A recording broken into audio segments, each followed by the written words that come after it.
hometown hero, Junaid. Talk to me a little bit about your upbringing around these parts. I mean, born and bred from Rotherham, grew up in Eastwood, and yeah, proud to be from Rotherham and happy to be waving the flag. Am I right in thinking you went to Clifton School? Yeah, I went to Clifton School, Clifton. They really looked after me. They knew I had something going on well with my boxing and were supporting me all the way up to, even to this day, I have teachers like supporting me and giving me messages of support. So yeah, it's good. Do you ever go back? Do you plan on going back to give a talk? No, I'd happily go back. I mean, I think there's been mentions of me going to do assemblies and stuff like that, but if I'm honest with you, I'd only agree as long as I get one rope around the school with one of the boys. Nostalgia. Of course, you'll know better than most, but boxing's an art that's built on discipline. How influential has that discipline been in making you the man and the fighter you are today? Yeah, massively. I mean, I wouldn't know what my identity would be without boxing. I grew up around gyms, around boxing people, good people, and it's given me the discipline to act a certain way in and out of the ring. I was big on my football as well growing up, but eventually boxing took over. Yeah. Well, moving on to the football then, like me, you're probably too young to remember days of old Rotherham greats, your John Breckins and Ronnie Moores. Yeah. But I'm sure there are a few names that played for the club who you looked up to growing up. I mean, my first memory of Rotherham really was the Wembley final. I think it was 2013 or 14, when we played Leyton Orient, and I think it was Ravel.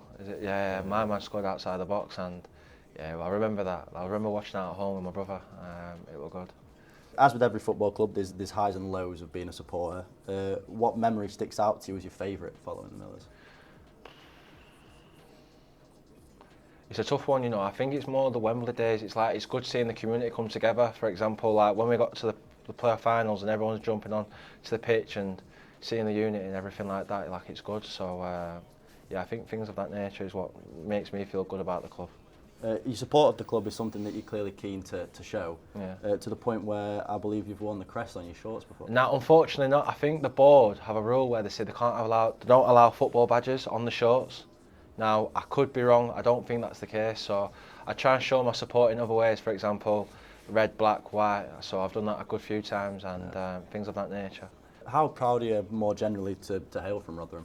Very happy. I mean, I feel like Rotherham's got a bit of a stigma around it and sometimes it's shown in a bad light, whereas me, I feel like I'm trying to change the outlook on Rotherham, and not just me, I think a lot of people are, for example, the Ratings, they were doing well. The other month they had a concert in Clifton Park, so it's bringing people to our community and showing the good people alongside what we do have in Rotherham. The club seems to be doing decent now compared to how it was last season, and I'm happy that I don't deny or shy away from the fact that I am from Rotherham. It's made me into the person I am, and I'm sure the more I go down the line with my career, the more I'll show Rotherham in a more positive outlook. Now, there's a couple of examples in recent years of fighters having bouts at the hometown stadiums. You know, Chris Billam-Smith at Bournemouth, I believe, is one that comes to mind, and Callum Simpson more recently fought at Oakwell. I think you mentioned it before, but is that one of the dreams to have a fight here at ASC on the Oak Stadium? I mean, of course, shout out Callum Simpson. He's a Barnsley boy and everything, but he's a good guy. That's definitely a dream for me growing up. Especially, look, I grew up when knowing this stadium was getting built, so I've seen it from the bottom to the top. I always had the little goal in my mind of headlining here, bringing an event to Rotherham, and yeah, just having that little dream of making it come true. God willing, I'll sell it out here. Have prospects all on the undercard from Rotherham and just make it a hometown feeling. I'm a 5-minute drive away from the stadium, so it'll feel very surreal. And on top of that, it'll be good for the community. I mean, bringing an event like that is unheard of here, and it'll help the community and local businesses too.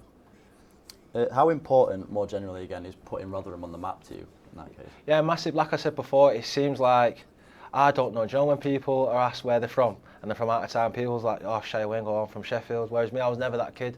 I was like, I'm from Rotherham, and then they'll go, oh, where's that? If they didn't know where Rotherham was, they're like, what, it's near Sheffield.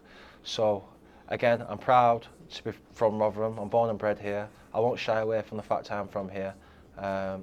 Regardless of the stigma, what we do have, I feel eventually it'll come to light that we are a good community, and we may be small, but we're mighty.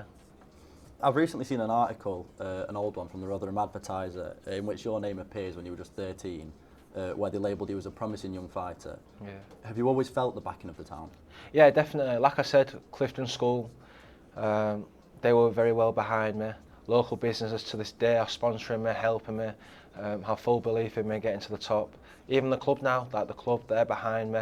It made my day when I had all the social media pages following me on Twitter and Instagram and stuff like that. So, I mean, I'm very grateful for the support, and it's not took for granted. Like, I understand, like, I should be very appreciative. Like, I should appreciate the support I am getting, and I'm sure it'll grow. Boxing's a sport in which the sky's really the limit, depending on what you put into it. Talk to me about your ambitions for the near future and then beyond that. I mean, I've got a fight coming up in the new year. God willing, I'll be English champion going into that.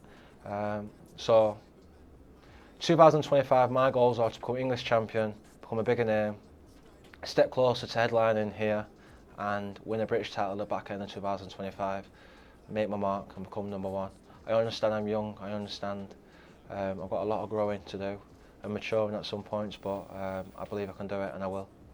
We'll talk role models for a second. Who inspired you to take up boxing in the first place? I think it was more my father, if you know. Like, I don't think I really had much of a choice. It just happens to be that I really enjoyed it. Yeah, my father really, he got me involved, and of course along the way I got a lot of role models. Growing up, for example, Kell Brook, he was a United fan. He headlined Bramwell Lane. I was there first row, so I saw it firsthand of what it is to headline your football club, and yeah, I got massive inspiration from that, and I'm looking to do the same down the line. You mentioned Kell Brook there. Is there a boxer that you try to sort of model your own style off, or is it sort of uniquely Junaid? No, of course, like, I do watch a lot of boxing, and I have done since a kid. I mean, I'd be lying if I said I weren't copying and imitating Naz at some points when I was younger, but of course, as I've grown up, I take bits and pieces of certain styles and try and match it into my own. Sport is art. Like, footballers, like, they'll watch certain other football players, but they have their little certain style to it and little flavour, so that's what I try and do. We'll talk on your career a bit more now. You've had 10 pro fights so far, and you've even taken a few O's in that span. Your most recent fight was against Maiko Somariva. Just talk me through how that fight was. I mean, it was what it was. I had a short camp, I had 2 to 3 weeks notice. Wasn't necessarily ideal. I was given this Argentinian. He's a tough man. Obviously here, game and ready. Not necessarily the best stylistically, technically even. However, he could hit hard, so I was aware of that, and I just had to get my range, understand of what he's trying to get at, and exploit his weaknesses. And I soon realised he's weak to the body, and that's all she wrote. Ball or shot from a southpaw stance, and yeah, man, laid him out. Your talent's taken you as far as America. A fight, it's a fight of which you of course won.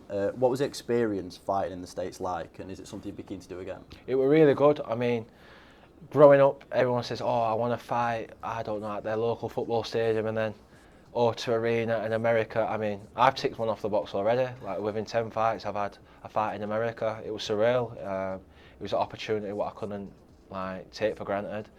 I've learnt a lot from it. Of course, after, it was this time last year where we went, and it was in Arizona. After the fight, we went to New York, me and my mum, and it was surreal. It was really good. So I've ticked the list. I've ticked the box of fighting in America. I'd love to box in New York one day at Madison Square Garden. And hopefully here too, so yeah. Again, your faith is another pillar of who you are as a person. Yeah. But talk to me about, as a Muslim, how does Ramadan affect your training, which I can imagine is grueling as it is? Of course it comes with its obstacles, but it's just more, you face the hurdles when you come to them. So for example, there ain't necessarily no strict regime. You may train before you start eating, you may train after. It all just depends on how you feel. You kind of take it back a step during the intensity of training, but for the most part, you just want to maintain it where you're at for a month. But it's good, cleans the mind, cleans the body, a bit of a reset. And yeah, I'm grateful to be a Muslim. I mean, I've had a unique upbringing. My mother's not a Muslim, English, father's Muslim, obviously Pakistani, so I've got a very unique upbringing, and I'm glad to have it. as a Muslim, how proud are you to represent the community? No, happily. I mean, regardless whether I'm Muslim, white, pink, blue, I'm just happy to be representing anyone who can empathise with me in any other way, whether that's through my religion, whether that's through being from Rotherham, whether that's just me boxing, whether it's my personality, whatever it may be. If you can relate to me, then I'm happy that you can take some inspiration from it or some hope. And yeah, like, I ain't trying to be fitted to one community, I'm just being me, and if you like that, then so be it. Lastly, we'll finish with a message to the rest of the welterweights. Well, the light middles, I'm coming, but they already know that. Like, I don't really need to say too much. I've got the gift of the gab, and sometimes it almost looks like I'm provoking it, but I'm a little outspoken. I've got a personality, and sometimes it rubs people the wrong way, but they know I'm coming. And if they don't know, they're soon going to find out, and then hopefully, God willing, sometime next year, at the back end of next year, we'll have this conversation and be like, I told you so. So yeah, 2025, English title, move on to the back end of 2025. I want to have a massive fight, and even the British title, and move on to world honours eventually. Yeah, man. Good, man. Good. Done. Thank you very much. What's up, man? Was it all good, yeah? Yeah, all good. New York Stadium headline soon, come. Do you know what I mean? But yeah,